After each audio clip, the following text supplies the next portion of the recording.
Chapter 17. Emma. I made the reservations for the first night Knightley is back. He was supposed to return in the early afternoon, but by 6 o'clock he still isn't home, and I'm pacing the apartment, wondering if I should get ready or not. I check my phone again.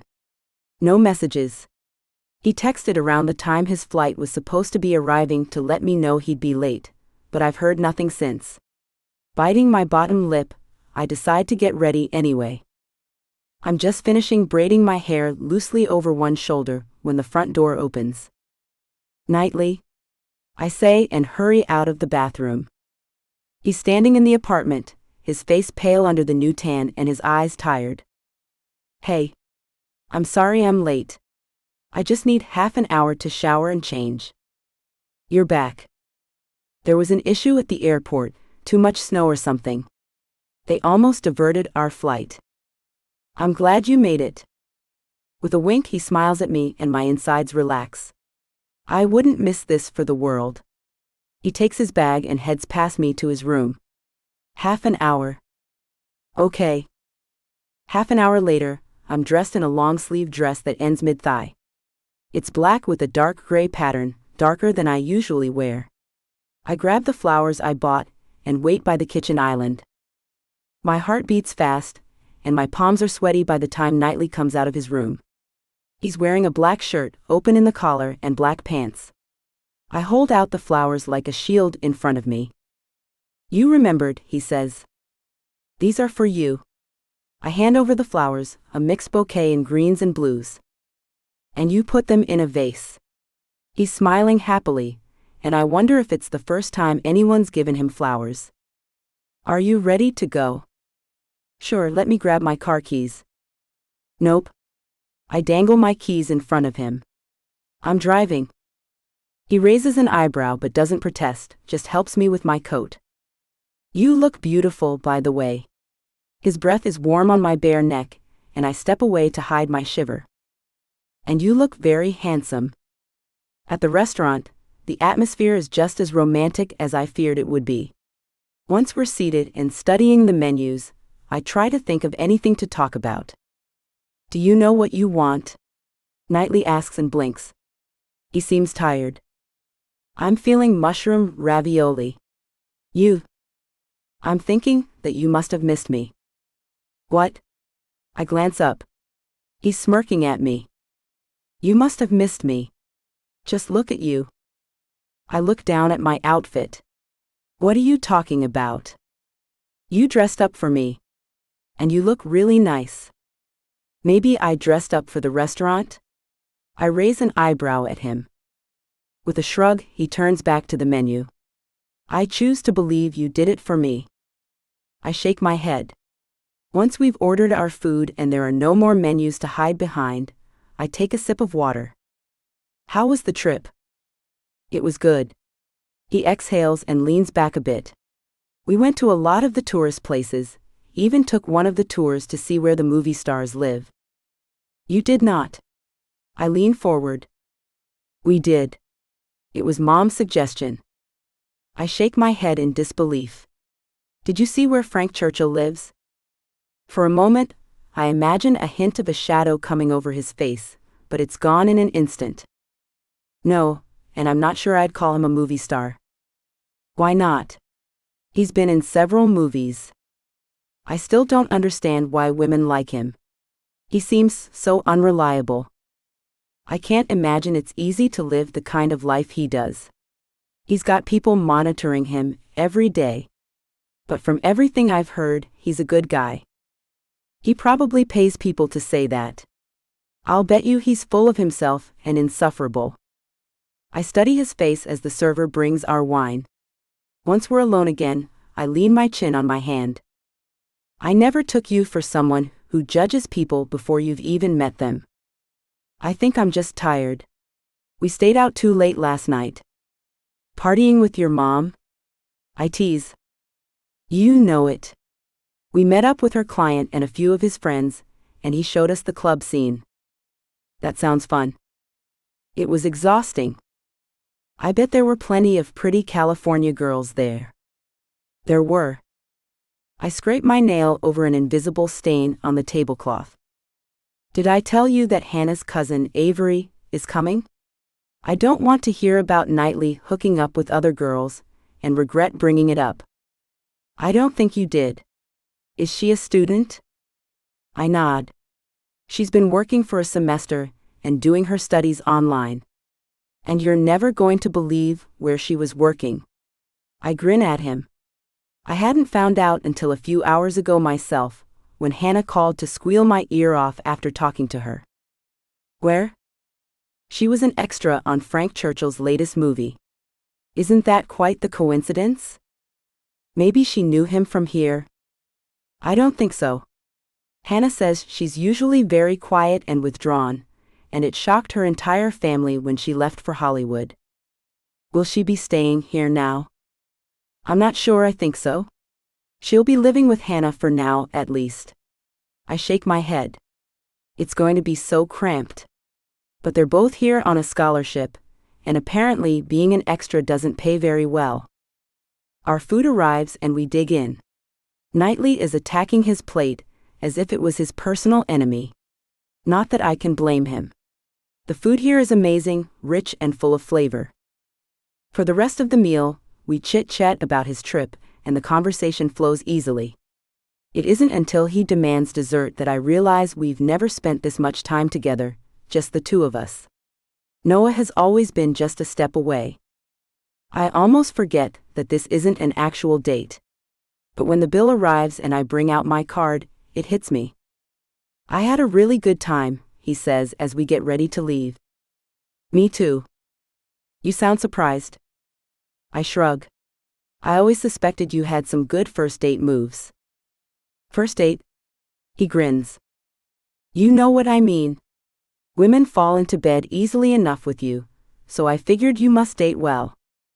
Do other guys not date well? I laugh. No, a lot of them don't. He looks concerned enough that I have to laugh. Did you know some guys think conversation is optional? What? Confusion makes him wrinkle his eyebrows. I had a date with this guy, and whenever I opened my mouth to speak, he hushed me. What do you mean? I mean, he put his finger to his lips and gave me a stern look. When I tried to order, he snapped his fingers at the server and told him I'd have the salad. Please tell me you left. I did. I learned a long time ago that there's no point in wasting time on people you will never get along with.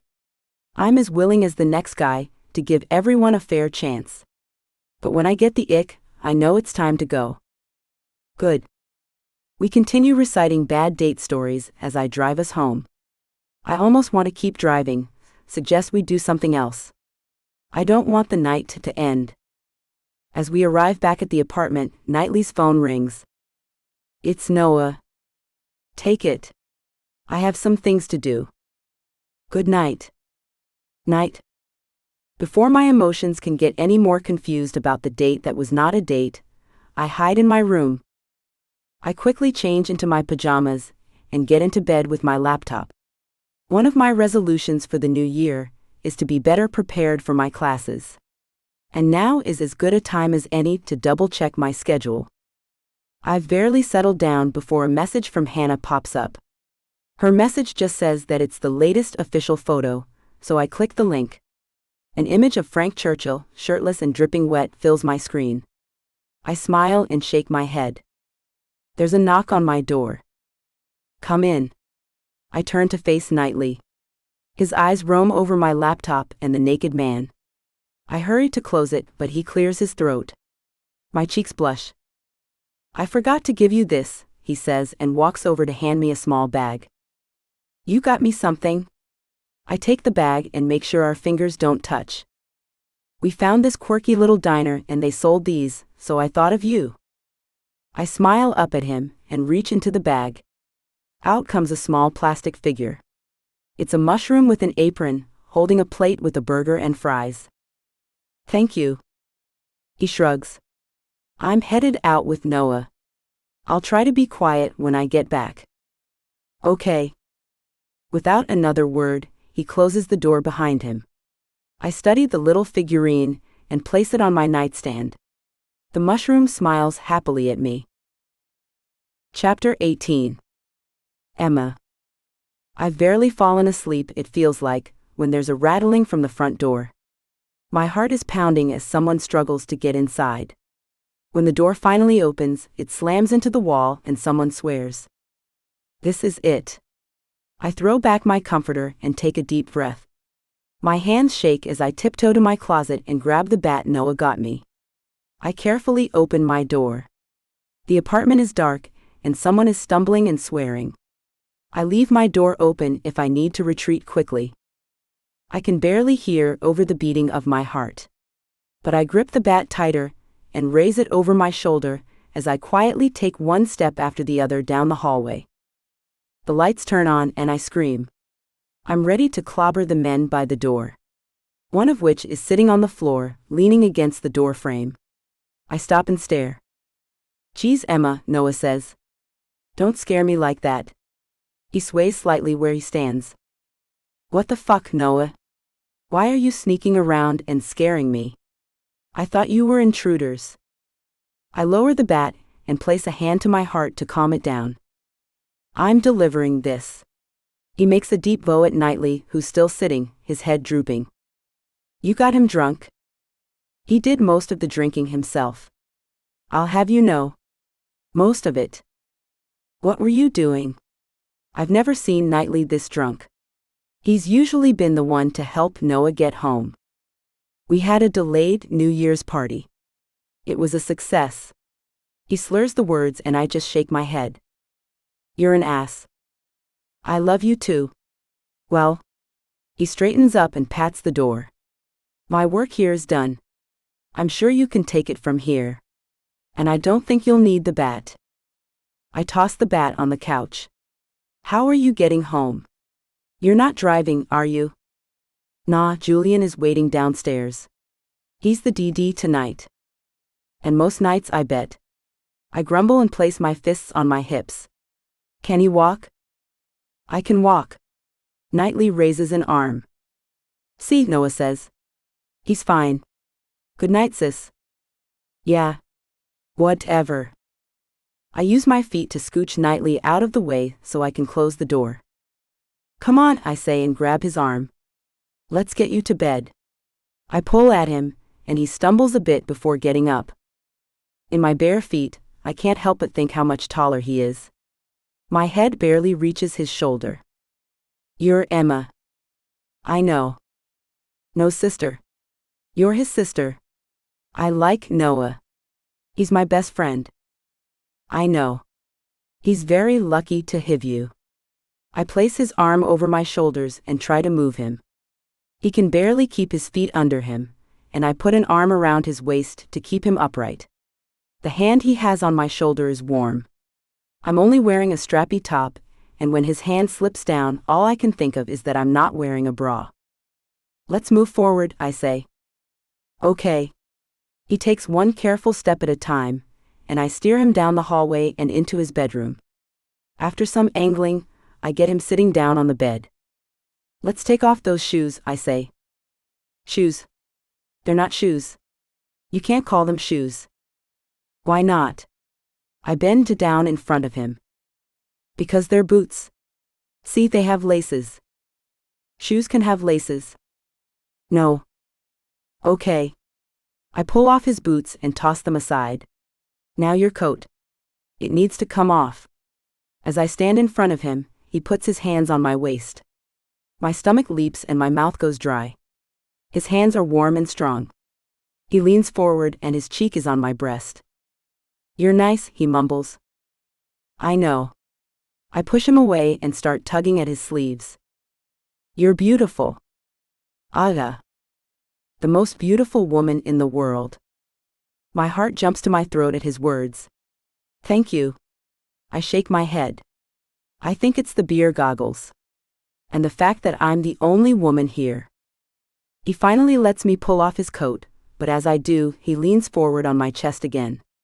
His breath hits my nipple through the thin fabric, and I try to ignore how it hardens instantly. I get the jacket off and toss it to the side. For a moment, I study his pants. There is no way I can get those off. Lie down, I say instead and push him down on the bed. As he topples back, his hands reach around my waist and he hugs me, pulling me over him. His arms hold me in a vice. Knightley. I push at his shoulders. Knightley, you have to let me go. I try not to focus on his hard body under mine. Okay. He releases his grip and I stand. You're a good friend too. His lips turn down in a frown.